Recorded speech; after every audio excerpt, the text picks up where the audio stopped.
Hello, welcome to ECU-based online classes. In this video, we'll be covering polynomials for class 10th. The topic is relation between zeros and coefficients of quadratic polynomials. It is part E video in the series on polynomials. Let's quickly understand what does it mean by zeros of a quadratic polynomial. To do that, let's consider a quadratic polynomial, that is f of x equal to x square minus 3x minus 4. Since it is a polynomial of second degree, it will have at most two zeros, we know that. From this figure, you can say that this particular function has two zeros, that is -1 and 4, right?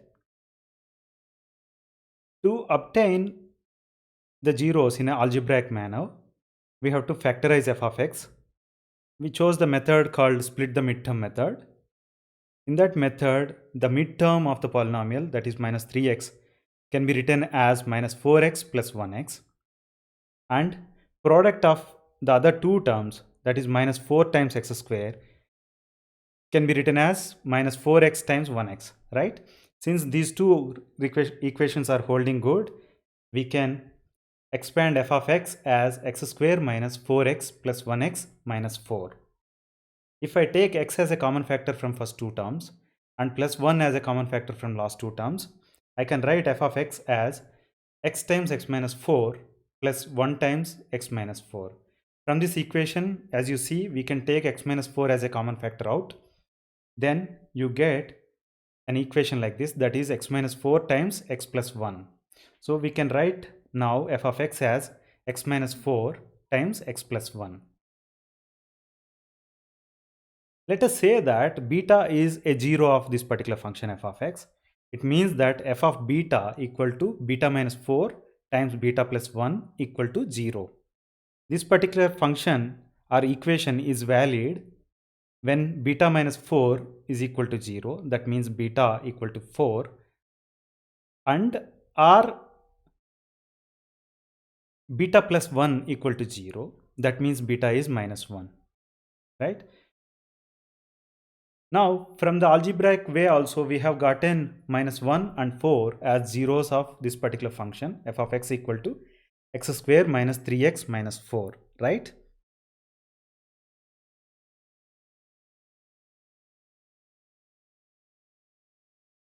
Let's now understand the relation between zeros and coefficients of quadratic polynomials. To do that, let's consider a quadratic polynomial, that is p of x equal to ax square plus bx plus c. And we know that it will have at most two zeros. Now let me assume that alpha and beta are the zeros of this particular function p of x. Let's quickly recall the previous example we have seen. As per the previous case, we said that zeros of this particular function f of x equal to x square minus 3x minus 4 are minus 1 and 4, right? And we have factorized the function f of x as x plus 1 and x times x minus 4, right? When you observe these two, meaning the zeros of f of x, those are minus 1 and 4, and the factors are written for f of x, then you can say that f of x was written like x minus first 0 times x minus second 0. In our case, first 0 is minus 1 and second 0 is 4, right? If you follow the same process and write p of x in the form of factors, then you can write p of x equal to k times x minus alpha times x minus beta, where alpha and beta are zeros of this particular function and k is a constant. Please take a note of that.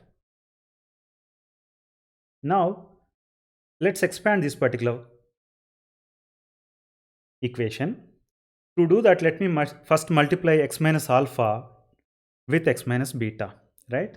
To do that, let us first multiply x minus alpha with x to get x square minus alpha x, and then multiply x minus alpha with minus beta to get minus beta x times alpha beta, right?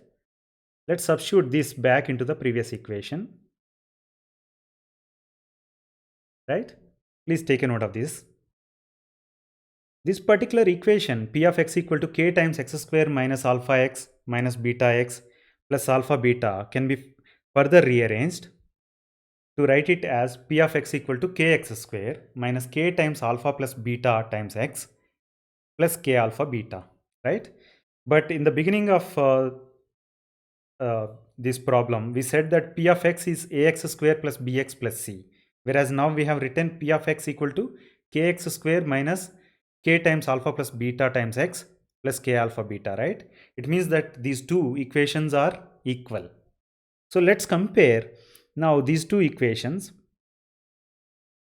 equate these two equations and compare the terms containing x square. When you compare these two terms, what you can say is a is equal to k, right? Now let's compare the terms containing x. When you compare these two terms, you can say that b is equal to minus k times alpha plus beta, right? And then you can compare the constant terms to write it as c equal to k times alpha beta, right? Let's go to equation written for b and further arrange to write it as alpha plus beta equal to minus b by k. And from the first equation, we know that a equal to k, right? So we can write alpha plus beta equal to minus b by a. Please take a note of that. And c equal to k alpha beta can be rearranged to write it as alpha beta equal to c by k. And we know that a equal to k. It means that alpha beta equal to c by a. If you observe this equation alpha plus beta equal to minus b by a, you can say that since alpha and beta are zeros, you can say that sum of zeros of the polynomial is equal to negative of quotient of x, that is b, times divided by quotient of x square, that is a, right?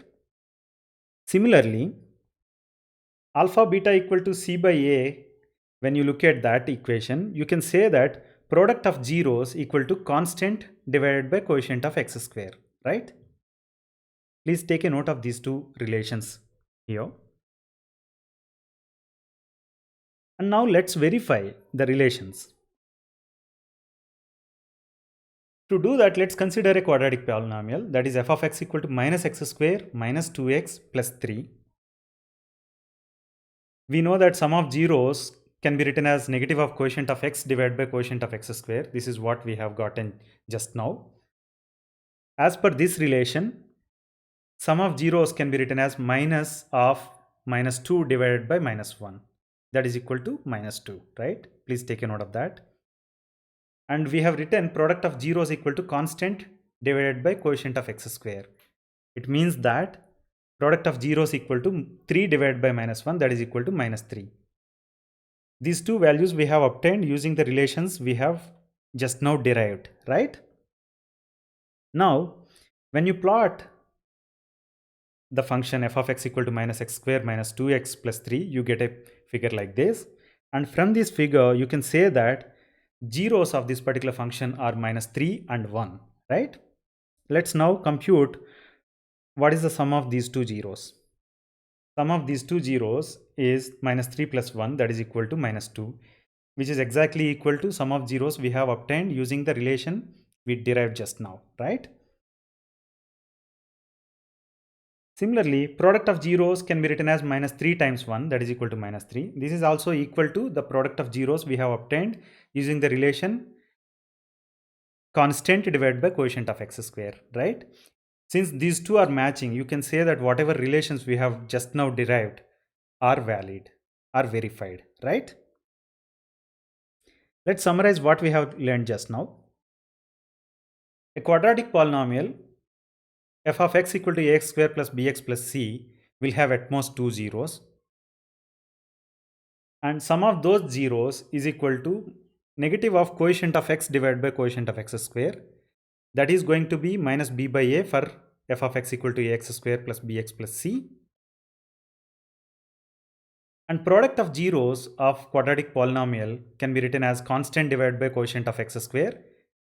For f of x equal to ax square plus bx plus c, this is going to be equal to c by a.